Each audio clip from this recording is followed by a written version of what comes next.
Je suis Marc Vossen, CEO optimiste de InGroup, qui rassemble les radios Nostalgie, Énergie, Chérie et Nostalgie Plus. Merci, c'est lundi est un rendez-vous optimiste et inspirant pour bien démarrer la semaine. Ce 11e podcast est consacré à l'authenticité. Après la confiance et la bienveillance, c'est la 3e attitude du leader inspiré, inspirant, dont, avec Valérie Malice, nous vous parlons dans notre livre « Balancez vos ondes positives ». Et ce thème tombe bien aujourd'hui, car c'est en toute authenticité que je vous annonce la fin de ma première série de podcasts et je vous raconte aussi la raison pour laquelle j'arrête provisoirement la diffusion de Merci c'est lundi. Depuis la fin du mois de mars, il y a déjà eu 10 épisodes, 4 interviews et 6 sujets qui ont nourri mes réflexions et mes émotions et, je l'espère, aussi les vôtres. Et je suis heureux de les avoir réalisés et partagés avec vous. Ce ne fut pas parfait, mais l'expérience est enrichissante. La préparation de ces épisodes est exigeante et réclame un temps important dont je ne vais plus pouvoir disposer dans les prochaines semaines et ces prochains mois. Et comme je veux proposer des sujets fouillés et bien réalisés, je ne disposerai plus du temps nécessaire pour atteindre le niveau que je souhaite. Par ailleurs, je vous l'avoue, cette saison radio était éprouvante et j'ai besoin de recharger mes batteries. En toute transparence, je suis fatigué. Donc, pour éviter de faire le podcast de trop, je termine ma première saison Merci c'est lundi après ce 11e épisode. Je reviendrai en septembre avec une nouvelle série d'interviews, de thématiques, toujours destinées à vous offrir de l'inspiration optimiste. Pour ce 11e podcast, aujourd'hui, sur l'authenticité, m'ont inspiré Didier Gonin et son livre « Réussir sa vie avec le Tao », Olivier Ongena et son livre « The Noble Purpose » et Annabelle Fournier. Merci à eux, merci à vous, bonne écoute. Parler de l'authenticité prendrait des heures et des jours, tant le sujet est vaste. Beaucoup en ont parlé, je m'en inspire pour vous inspirer.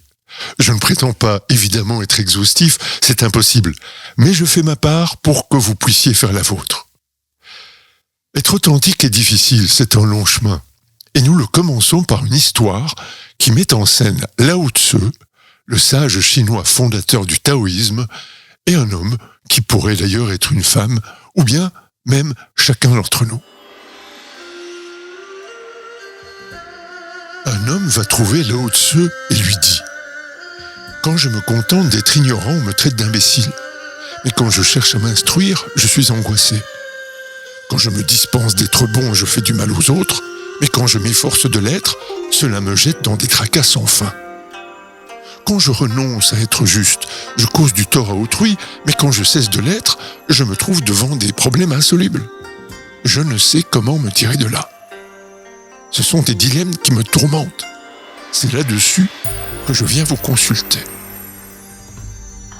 Tout à l'heure, lui répond Lao Tzu, je t'ai fixé entre les 2 yeux et j'ai vu dans quel état tu étais. Ce que tu me dis me confirme dans mon idée. Tu as l'air de quelqu'un qui aurait perdu son père et sa mère et les chercherait au fond de la mer avec une pelle. Tu es désorienté et désemparé. Tu désires rejoindre ton être propre et tu ne sais pas comment t'y prendre.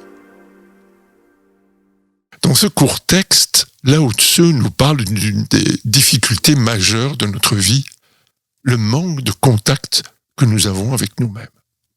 Nous posons-nous ces questions. Est-ce que je me connais ?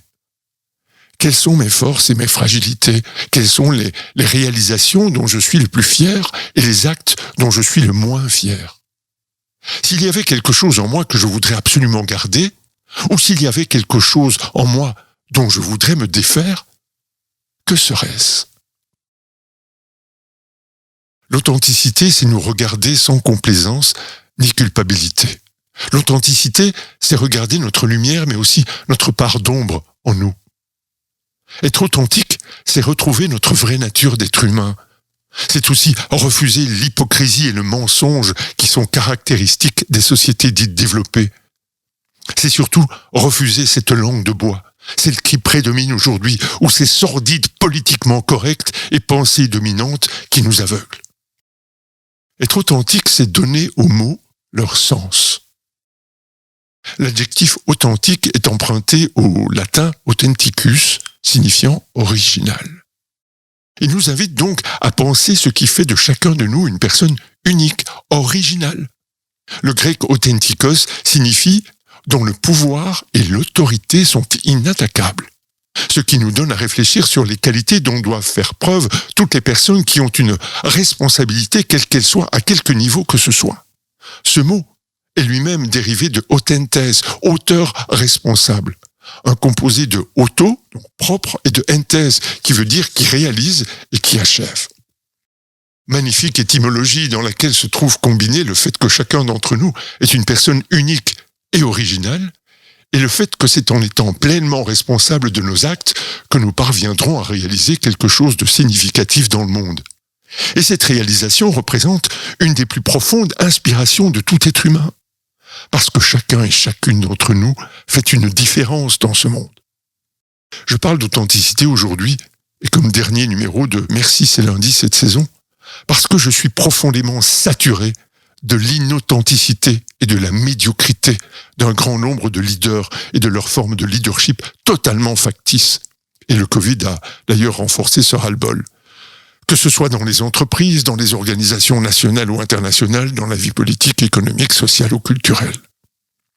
Notre monde étouffe du très profond manque d'authenticité de bon nombre de responsables à tout niveau.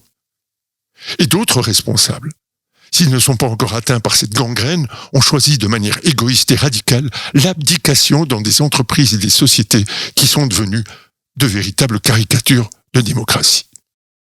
Heureusement, hier déjà, mais aujourd'hui beaucoup, se lève un certain nombre de leaders responsables dans les équipes, dans les sociétés, dans des organisations pour lutter contre ces autres pandémies que sont l'hypocrisie et le mensonge.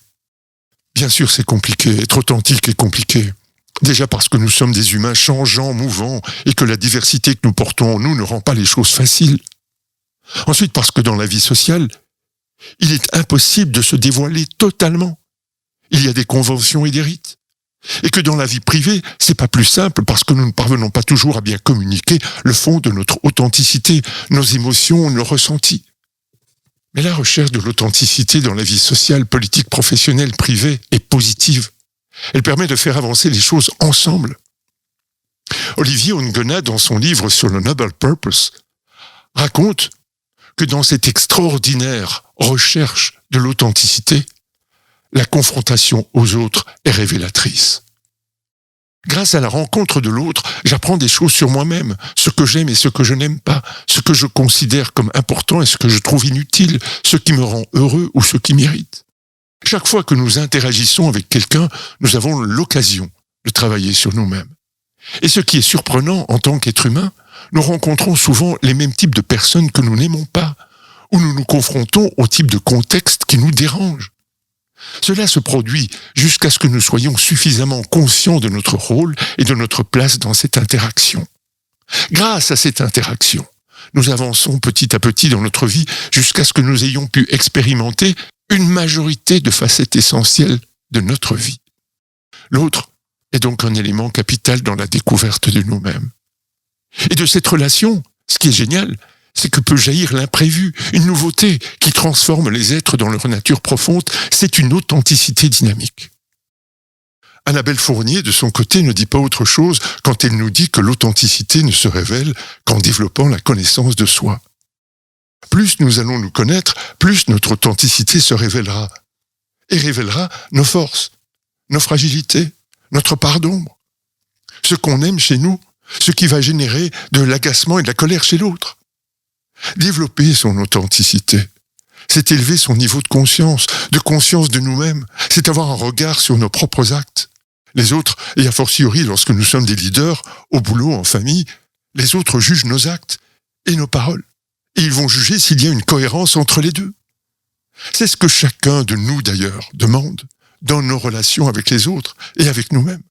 Que le fond et la forme soient cohérents. Vivre, être soi-même, être authentique, ne pas être ce que les autres attendent de nous ou ce que nous croyons que les autres attendent de nous. Être fidèle à ce que nous étions enfants. Retrouver l'émerveillement, retrouver les émotions et les croyances profondes qui n'étaient pas inspirées par la peur, mais qui étaient au contraire marquées par la découverte, la curiosité, l'amour, la passion de la vie. Il se pourrait que si nous sommes conscients, ouverts et attentifs, nous découvrions que là où se trouvent nos difficultés les plus profondes, là se trouvent aussi les plus grandes opportunités d'apprentissage. Là où nous trébuchons, là se trouve notre trésor. Ce voyage est difficile. Il se pourrait même que nous devions faire appel à quelqu'un pour nous aider. Mais il se pourrait aussi qu'au cours de ce voyage, nous nous découvrions. Il se pourrait que nous nous réconcilions avec nous-mêmes. Être fidèles aux valeurs qui traversent notre vie. Naître à nous-mêmes. Être qui nous sommes. Oser être celui ou celle que nous sommes vraiment. Et si nous l'avons oublié, rien n'est plus urgent que de bien regarder ces nouveaux-nés, de réapprendre ce qu'est la vie qui nous est donnée, oui, ce don. Voilà bien l'étrangeté de l'être véritablement humain. Cette étrangeté que célèbrent et mettent en scène pour notre plus grande jubilation tous les grands films, toutes les grandes pièces de théâtre, tous les grands romans. Cette aptitude à soudain se réveiller, à tout plaquer, à naître à soi-même. Parce qu'il y a une faille quelque part, quelque chose d'inacceptable, une inacceptable dissonance. Se réveiller. Il s'agit de naissance, d'être soi-même, d'être toi-même, d'être qui tu es, d'être l'admirable personne que tu es, oui toi. Toi qui fais une différence sur notre planète. Si tu ne trouves pas la vérité à l'endroit où tu es, où espères-tu la trouver ? Voilà. Je vous souhaite le plus beau des étés. Rechargez vos batteries, prenez un maximum de lumière, faites confiance à votre enfant intérieur. Il est authentique. N'hésitez pas à m'envoyer sur les réseaux sociaux des idées, des réflexions avant de nous retrouver cet automne pour la 2e saison de Merci, c'est lundi. Prenez soin de vos immunités physiques et émotionnelles. Prenez soin de vous, prenez soin de la Terre, prenez soin des autres.